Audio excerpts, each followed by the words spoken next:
నమ శివాయ. శ్రీ శ్రీ రామలింగేశ్వర స్వామి టెంపుల్. ఓం నమ శివాయ, ఓం నమ శివాయ, ఓం నమ శివాయ. సింధూరంతో నింపబడిన శ్రీ రామలింగేశ్వర స్వామి టెంపుల్. ఓం నమ శివాయ, ఓం నమ శివాయ.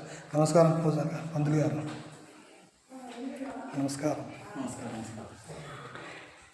చాలా అనుకోకుండా ఈ టెంపుల్కి వచ్చాము ఈరోజు. ఇక్కడ విశేషాలు ఏమైనా ఉంటే చెప్పండి గురువుగారు. వాగర్థాగమ సంపృక్తో వాగర్థ ప్రతిపత్తగే జగతః పితరో వందే పార్వతీ పరమేశ్వరో. అత్యంత పరమ పవిత్రమైనటువంటి మహిమాన్వితమైనటువంటి క్షేత్రము దామగుండ క్షేత్రము. ఈ దామగుండ క్షేత్రానికి అనేక భక్తులు చాలా సంవత్సరాల నుంచి వస్తూ ఉంటారు. ఇది నిర్మాణ కాలము ఆర్తుల కాలం. అంటే ఈ దేవాలయం నిర్మాణమై 1200 సంవత్సరాలు గడిచింది. అయినా కూడా ఎక్కడ కూడా చెక్క చెదరకుండా అత్యంత సుందరంగా రమణీయంగా ఉంది. అటువంటి దామగుండంలో విభాండక మహర్షి తపస్సు చేస్తూ ఉండేవాడు. ఆ విభాండక ఋషికి భగవంతుడు సాక్షాత్కారమైనది. సాక్షాత్కారమైన తర్వాత ఆ విభాండక మహర్షి రాముడికి ప్రార్థిస్తాడు, స్వామి నాకు అనుష్ఠానం చేసుకోవడానికి ఏదైనా ఒక ఇయ్యండి అన్న తర్వాత ఆ విభాండక ఋషి మాట మన్నించిన రాముడు విభాండక మునిక్షేత్రం తీర్థం పాప ప్రణాశనం తత్రాసి సైకతం లింగం రామేణాధిష్ఠితం పరం అమృత శ్రావకం తీర్థం సర్వసంపద్ వినాయకం అని చెప్పి స్కాంద పురాణంలో వచ్చినటువంటి కథ.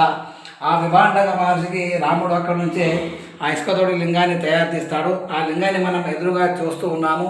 అటువంటి లింగాన్ని ఇచ్చిన తర్వాత విభాండక మహర్షి ఎన్నో సంవత్సరం తపస్సు చేస్తాడు. తపస్సు చేసిన తర్వాత త్రేతాయుగం గడిచిన తర్వాత ప్రళయకాలం వచ్చిన తర్వాత విభాండక మహర్షి అదృశ్యమవుతాడు. భూమి లింగం అనేది భూమిని అంతర్ధానం అయిపోతుంది. తర్వాత ద్వాపరయుగం గడుస్తుంది. గడిచిన తర్వాత వచ్చేది కలియుగము.